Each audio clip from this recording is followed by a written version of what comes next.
Pemirsa, kembali lagi bersama saya Katarina Amelia di Breaking News TV One Newscom.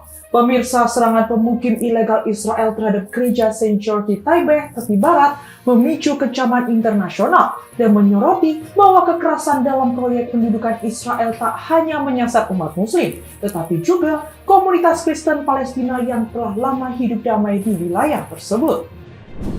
Informasi lainnya, pemirsa, sebanyak 8 warga Palestina meninggal saat mengambil air di kamp pengungsi Nusairat akibat serangan Zionis Israel.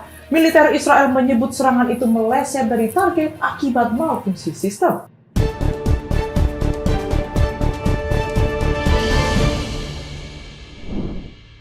Pemerintah Iran kembali buka suara terkait perundingan nuklirnya dengan Amerika Serikat. Hal ini terjadi usai Washington dan sekutunya Israel melancarkan serangan ke fasilitas nuklir Teheran yang akhirnya membekukan perundingan tersebut.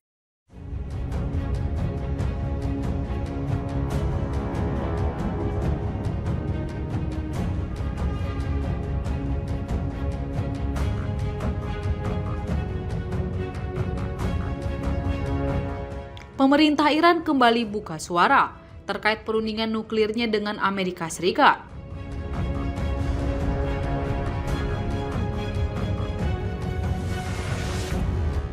Hal ini terjadi usai Washington dan sekutunya Israel melancarkan serangan ke fasilitas nuklir Teheran yang akhirnya membekukan perundingan tersebut.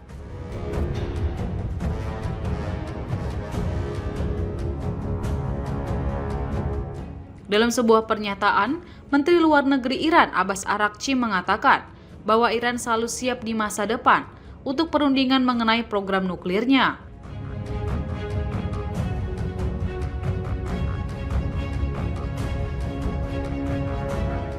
Namun ia menyebut syarat dari lanjutnya perundingan adalah penghentian eskalasi bersenjata secara penuh.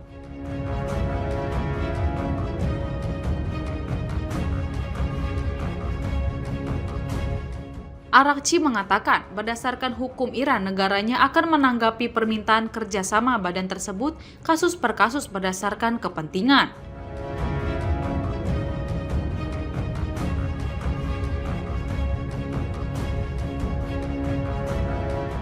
Ia menjelaskan setiap inspeksi oleh badan tersebut harus dilakukan berdasarkan pertimbangan keamanan Iran serta keselamatan para inspektur.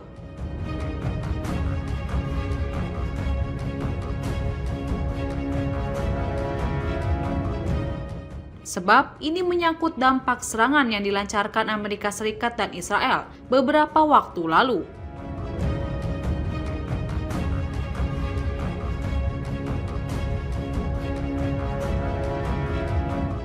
Sebelumnya, Badan Intelijen Amerika Serikat dan Badan Tenaga Atom Internasional telah menilai Iran terakhir kali memiliki program senjata nuklir terorganisir pada tahun 2003.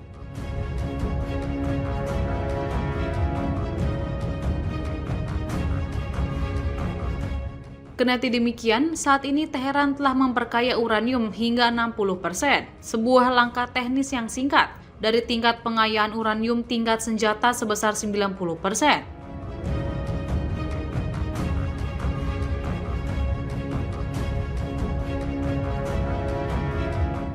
Dalam sebuah wawancara, Presiden Iran Masoud Pezeshkian mengatakan serangan udara Amerika Serikat telah merusak fasilitas nuklir negaranya sedemikian parah.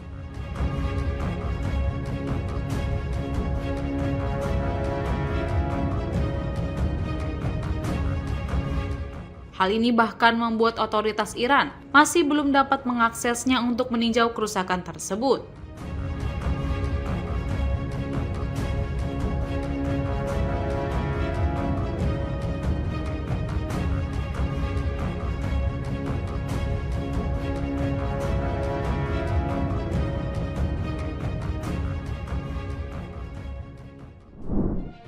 Pemukim ilegal Israel menyerang gereja St. George, salah satu gereja Kristen tertua di Taipei, tepi barat. Tindakan tersebut memicu kecaman internasional.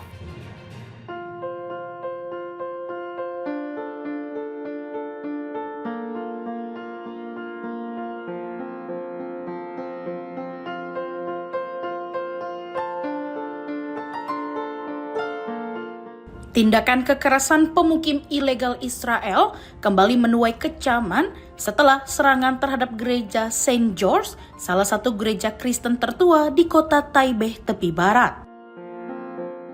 Insiden ini dinilai menunjukkan bahwa kekerasan yang dilakukan pemukim tidak hanya menyasar komunitas Muslim, tetapi juga warga Kristen Palestina yang selama ini hidup berdampingan secara damai.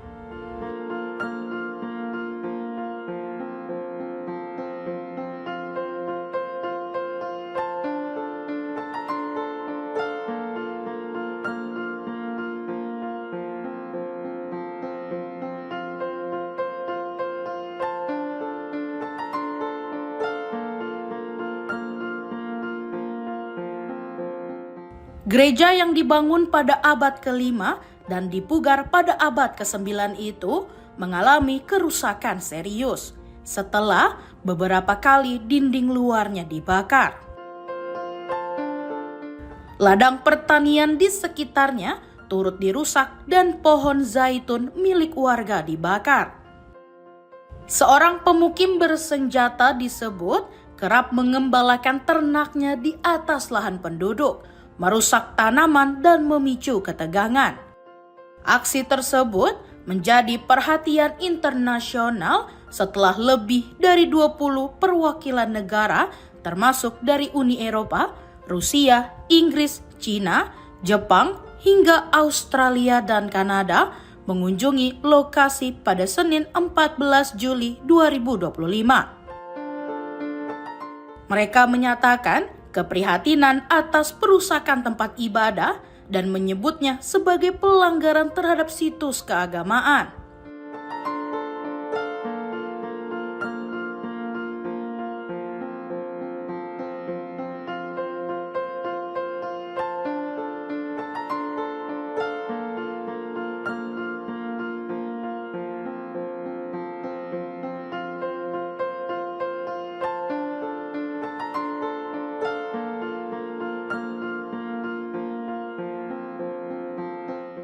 Pastor paroki Gereja Katolik Kristus Penebus di Taipei, Bashar Fawadleh, menilai serangan itu mencerminkan tujuan sebelumnya dari proyek pendudukan Israel, yakni menyerang seluruh aspek kehidupan rakyat Palestina tanpa membedakan agama. Pendapat senada diungkapkan aktivis Qassam Maudi yang mencatat peningkatan kekerasan terhadap warga Taipei Kafir Malik dan Al-Bughair. Ia menyebut adanya penggusuran paksa terhadap keluarga Baduy dan pendirian pos-pos ilegal di tanah yang dirampas. Serangan terhadap gereja Saint George dinilai memperkuat bukti bahwa proyek Zionis bukan sekedar konflik keagamaan, melainkan bagian dari agenda politik yang bertujuan menghapus identitas Palestina secara menyeluruh. Sejumlah laporan juga menunjukkan bahwa aparat keamanan Israel kerap gagal mencegah atau menindak pelaku, bahkan disebut-sebut memberikan perlindungan kepada mereka.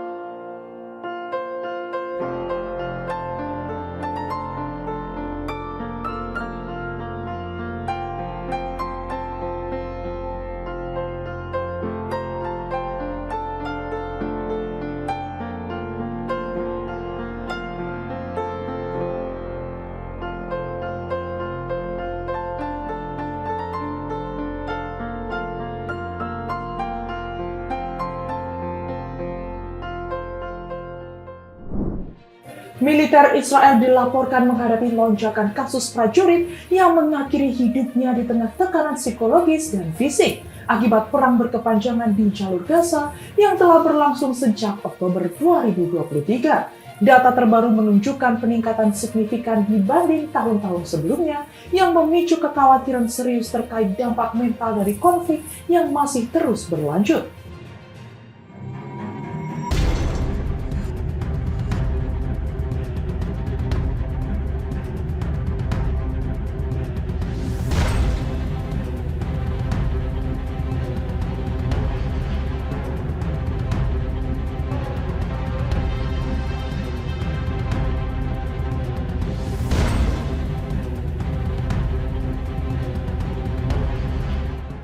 Militer Israel dilaporkan menghadapi krisis psikologis serius di tengah pertempuran berkepanjangan di jalur Gaza. Laporan media lokal mengungkap tren peningkatan kasus tentara yang mengakhiri hidupnya yang dikaitkan dengan tekanan berat akibat perang yang telah berlangsung sejak Oktober 2023.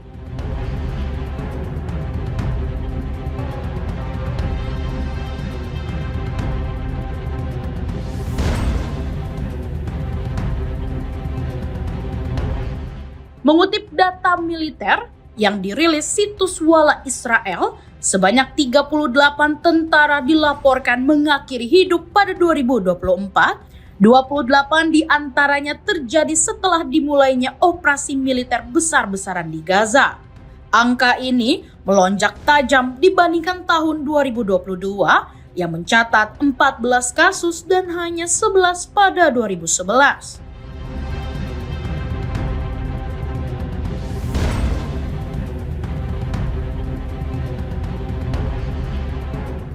Peningkatan ini dinilai berkaitan dengan pengerahan besar-besaran lebih dari 3.000 pasukan cadangan yang banyak diantaranya mengalami kelelahan fisik dan gangguan psikologis akibat penugasan intensif tanpa jeda bahkan hingga 300 hari.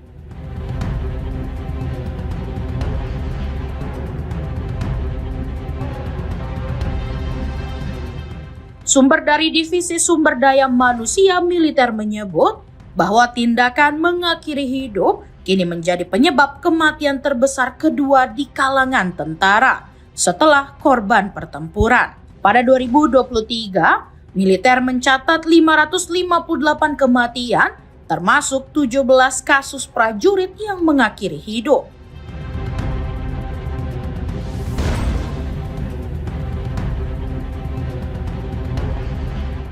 Sementara itu, pada 2024, jumlah tersebut meningkat menjadi 21 dari total 363 kematian. Selain itu, insiden tembakan sesama pasukan juga menjadi penyumbang korban.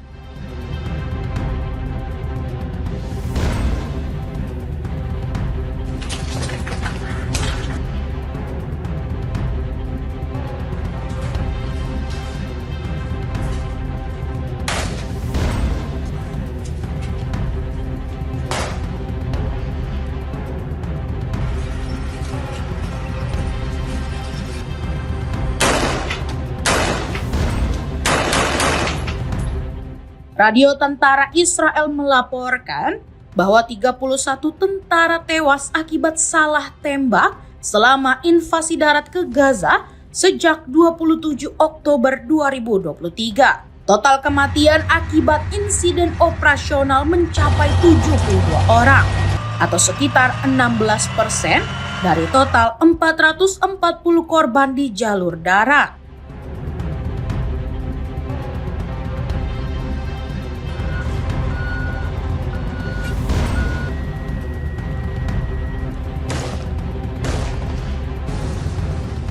Beberapa kematian lainnya terjadi akibat kecelakaan, termasuk tertabrak kendaraan lapis baja, insiden amunisi, serta kecelakaan kerja seperti jatuh dan salah penggunaan peralatan militer.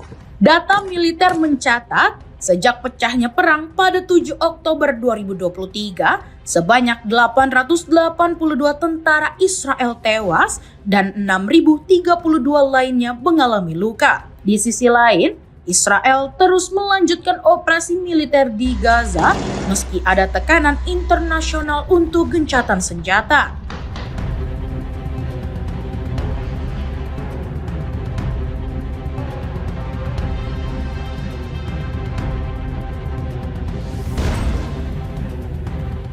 Serangan tersebut telah menewaskan lebih dari 57.000 warga Palestina, mayoritas perempuan dan anak-anak, menurut otoritas kesehatan setempat.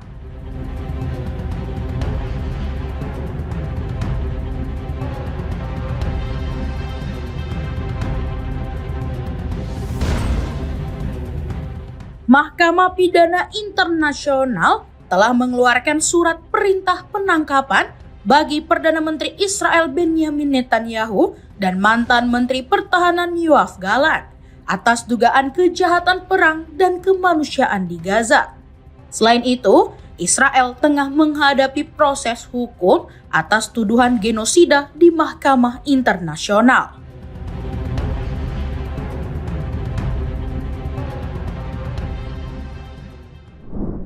Serangan rudal Zionis Israel kembali menelan banyak korban jiwa di Gaza. Setidaknya 8 warga Palestina, mayoritas anak-anak meninggal saat mengambil air di kamp pengungsi Nuseirat. Militer Israel beralasan bahwa serangan itu meleset dari target akibat malfungsi sistem. استهداف استهداف لنقطة مياه استهداف لنقطة مياه. Serangan rudal Zionis Israel kembali menelan banyak korban jiwa di Gaza. Setidaknya 8 warga Palestina, mayoritas anak-anak, tewas saat mengambil air di kamp pengungsi Nuseirat. Militer Israel beralasan bahwa serangan itu meleset dari target akibat malfungsi sistem. IDF kemudian menyebut rudal tersebut seharusnya diarahkan ke seorang militan jihad Islam, namun jatuh puluhan meter dari sasaran. Menurut Dr. Ahmed Abu Saifan dari Rumah Sakit Al-Auda, sebanyak 6 anak tewas dan 17 lainnya luka-luka dalam serangan yang menghantam titik distribusi air di tengah krisis air bersih yang makin parah di Gaza. Beberapa jam setelah insiden itu, sebanyak 12 warga lainnya tewas dalam serangan di sebuah pasar di kota Gaza, termasuk dokter senior Ahmad Kandil. Militer Israel belum memberikan pernyataan atas serangan tersebut. Sementara itu, perundingan gencatan senjata 60 hari yang dimediasi Amerika Serikat dan berlangsung di Doha dilaporkan mengalami kebuntuan.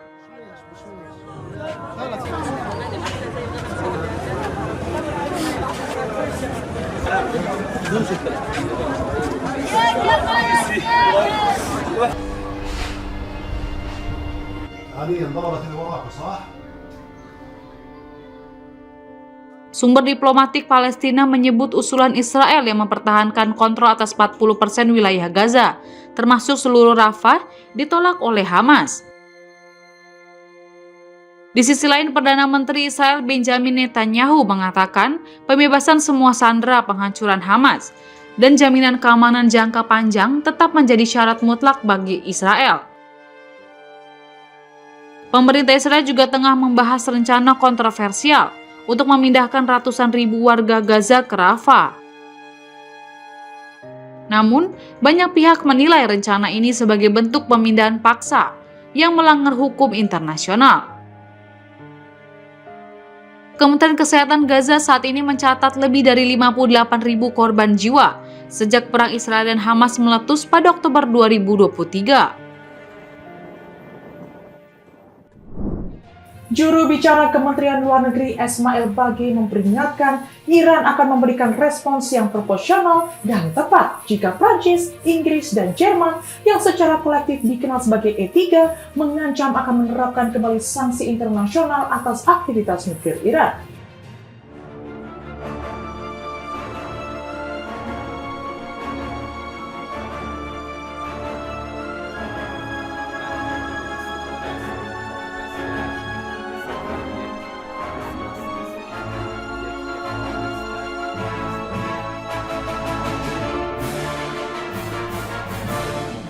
Iran akan memberikan respons yang proporsional dan tepat jika Prancis, Inggris, dan Jerman yang secara kolektif dikenal sebagai E3 memicu mekanisme snapback sanksi. Juru bicara Kementerian Luar Negeri Ismail Baghaei memperingatkan di Teheran pada Senin.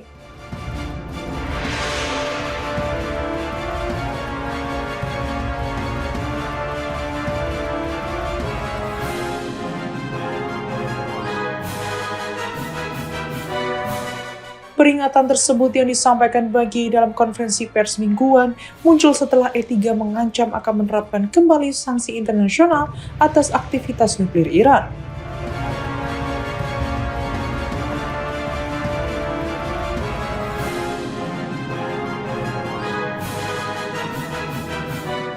Mekanisme snapback merupakan klausul dalam perjanjian nuklir 2015 antara Teheran dan negara-negara adidaya yang secara resmi dikenal sebagai rencana aksi komprehensif bersama yang memungkinkan pihak-pihak lain untuk menerapkan kembali semua sanksi internasional jika Iran gagal mematuhi perjanjian tersebut.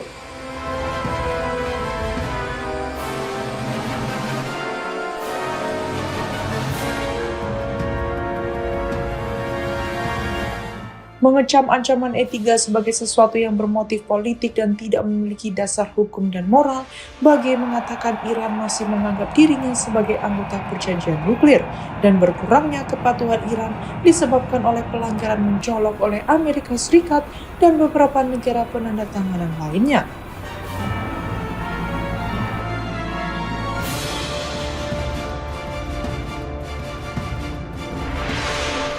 Negara-negara E3 telah melanggar kewajiban JCPOA mereka sendiri, ujarnya, seraya menambahkan bahwa penggunaan mekanisme tersebut tidak relevan mengingat serangan Israel Amerika Serikat baru-baru ini terhadap fasilitas nuklir Iran.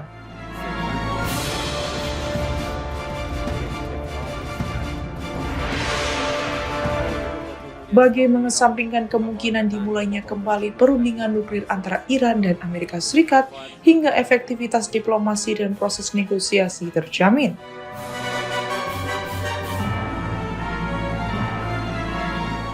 Antara 12 April dan 23 Mei, Iran dan Amerika Serikat mengadakan 5 putaran perundingan tidak langsung mengenai program nuklir Teheran dan pencabutan sanksi Amerika Serikat. 2 hari sebelum putaran ke-6 yang dijadwalkan berlangsung di ibu kota Oman Muscat pada 15 Juni, Israel melancarkan serangan udara besar-besaran di beberapa wilayah di Iran, termasuk lokasi nuklir dan militer yang menewaskan komandan senior, ilmuwan nuklir, dan warga sipil.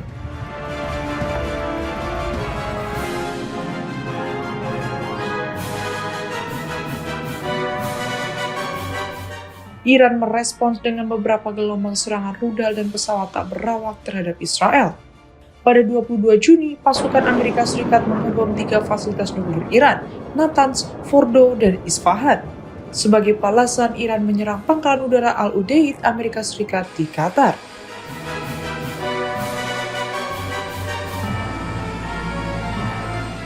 Setelah 12 hari perang, gencatan senjata antara Iran dan Israel tercapai pada 24 Juni. Anggota parlemen Iran mengajukan rancangan undang-undang untuk meningkatkan anggaran militer negara tersebut. Rancangan undang-undang ini bertujuan memperkuat angkatan bersenjata Iran dalam menghadapi kemungkinan konfrontasi besar dengan Israel.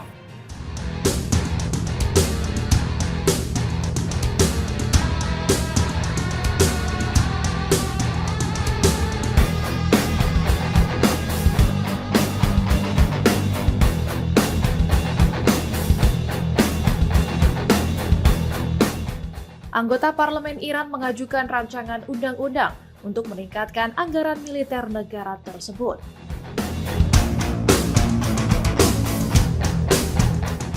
RUU ini bertujuan memperkuat angkatan bersenjata Iran dalam menghadapi kemungkinan konfrontasi besar dengan Israel.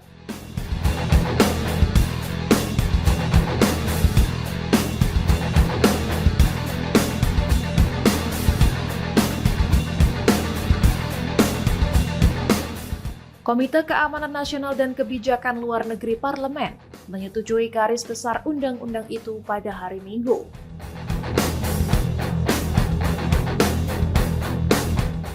Juru bicara komite Ebrahim Rezai menyebutkan bahwa sidang juga dihadiri oleh perwakilan Kementerian Pertahanan, Angkatan Darat, dan IRGC.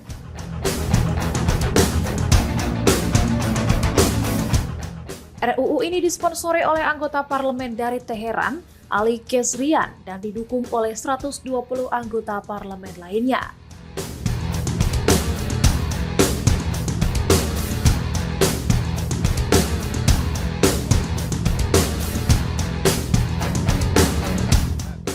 Wakil Menteri Pertahanan Iran mengatakan kementeriannya tengah mencari tambahan anggaran untuk memperkuat pertahanan nasional.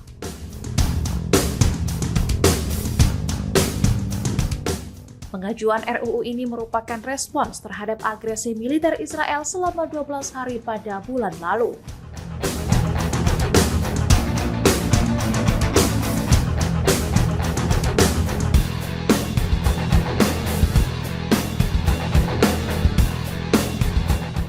Dalam serangan tersebut, lebih dari 1.000 warga Iran tewas, termasuk komandan militer dan ilmuwan nuklir.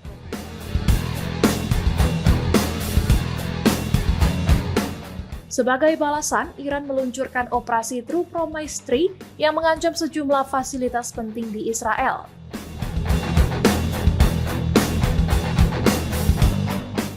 Iran juga menyerang pangkalan udara Amerika Serikat di Al-Udeid setelah Amerika Serikat ikut serta dalam konflik dengan membombardir fasilitas nuklir Iran.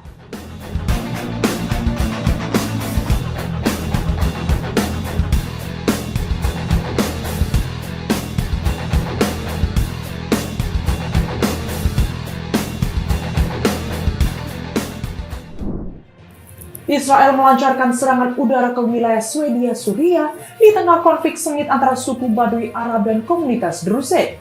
Kementerian Pertahanan Israel menyebut serangan ini sebagai tindakan pencegahan terhadap potensi ancaman lebih besar.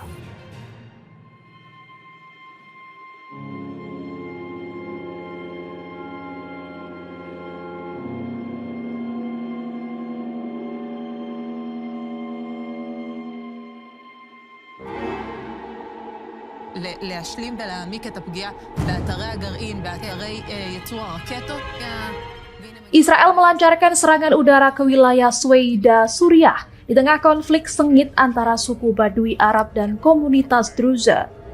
שעומד בראש מדינה כמו איראן וחרת על דגלו את השמדת מדינת ישראל, את המטרה הנוראית הזאת של השמדת ישראל.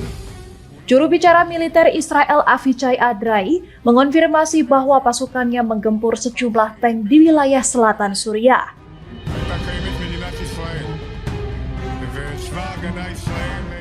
Media lokal Suriah melaporkan serangan Israel menghantam 3 desa, memicu kekhawatiran eskalasi lebih luas.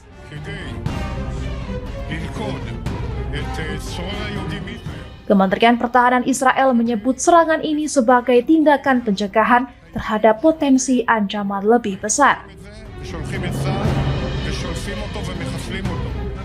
Menteri Pertahanan Israel, Israel Katz, menyatakan bahwa serangan ini adalah peringatan langsung kepada rezim Suriah jika warga Druze disakiti.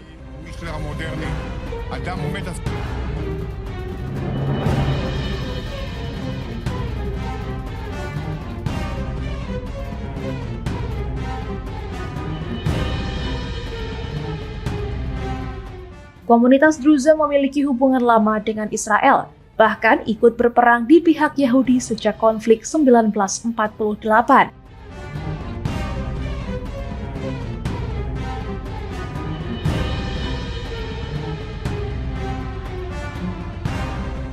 Saat ini sekitar 140.000 warga Druze tinggal di Israel dan banyak dari mereka aktif di militer.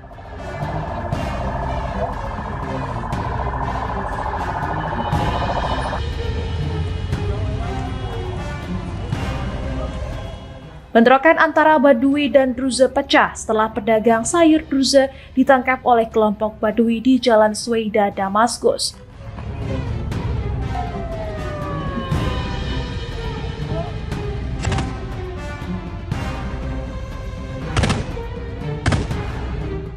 Aksi saling penculikan dan serangan bersenjata menyebabkan situasi makin memanas, dengan korban tewas mencapai 89 orang.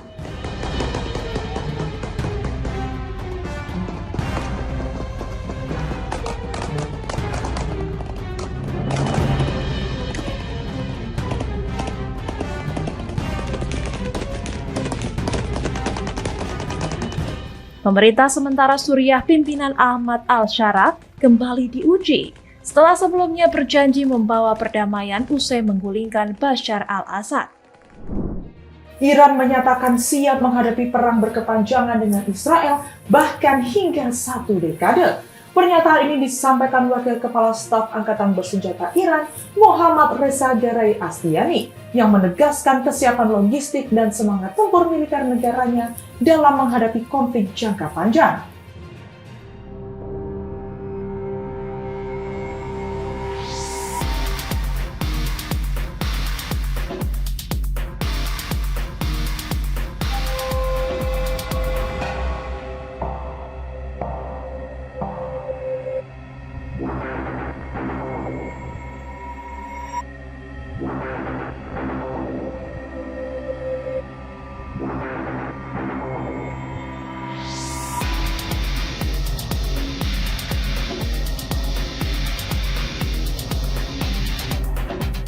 Wakil Kepala Staf Angkatan Bersenjata Iran, Mohammad Reza Garai Ashtiani, menyatakan Teheran siap menghadapi konflik berkepanjangan dengan Israel hingga 1 dekade jika diperlukan.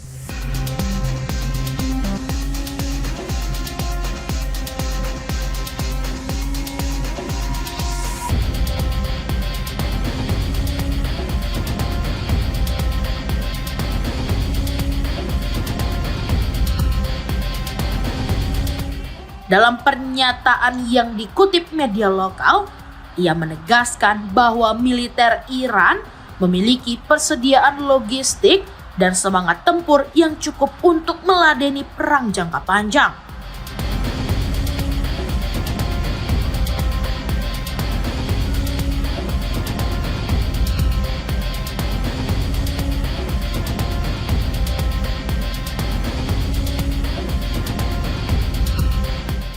Ashtiani menyebut semangat juang menjadi elemen penting dalam pertempuran, selain dukungan peralatan tempur modern dan prajurit yang terlatih. Ia menekankan bahwa kesiapan mental pasukan akan menjadi penentu utama di medan perang.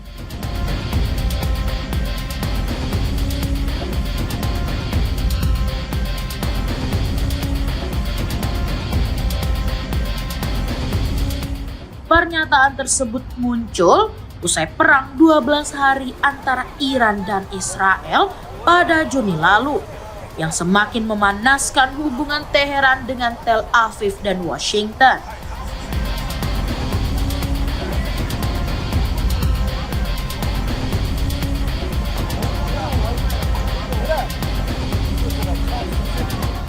Mengacu pada data Global Firepower 2024, Iran menempati peringkat ke-14 kekuatan militer dunia, unggul atas Israel yang berada di posisi ke-17.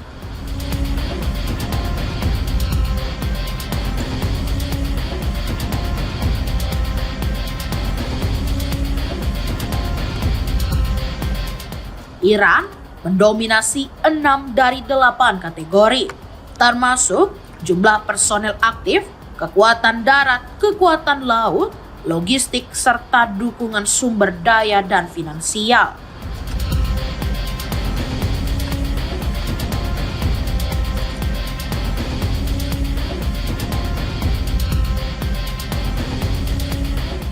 Iran memiliki lebih dari 600.000 personel aktif dan 350.000 pasukan cadangan. Sementara Israel hanya 170.000 personel aktif, namun memiliki cadangan lebih banyak, yakni 465.000 orang.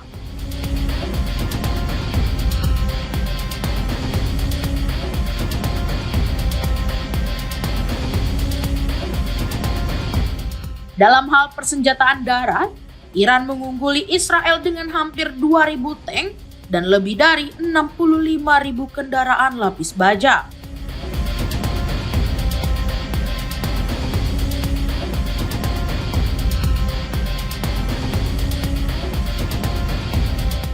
Untuk kekuatan laut, Iran memiliki 101 unit kapal, termasuk 19 kapal selam, dibandingkan 67 unit milik Israel.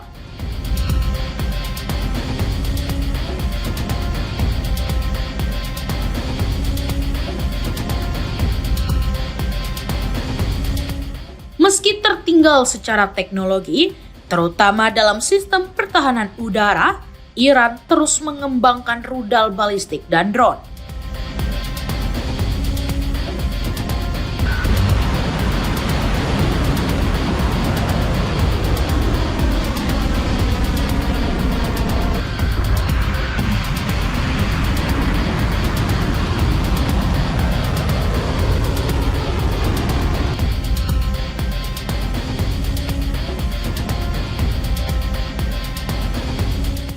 Negara itu disebut memiliki lebih dari 3.000 rudal balistik yang sebagian dilaporkan telah digunakan Rusia dalam konflik di Ukraina, termasuk drone Shahed 136 dan rudal FAT-360.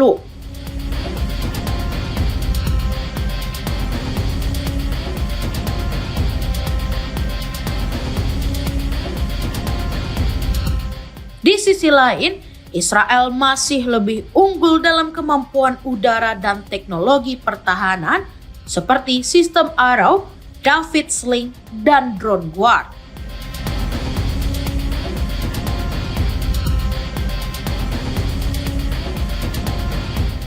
Namun demikian, Iran menegaskan bahwa tekad dan kesiapan militernya menjadi modal utama menghadapi potensi perang jangka panjang dengan Israel. Demikian informasi yang dapat kami sampaikan pemirsa. Terima kasih telah bergabung bersama kami. Saya Katarina Amelia dan seluruh tim yang bertugas mengucapkan sampai jumpa di Breaking News TV One Newscom berikutnya.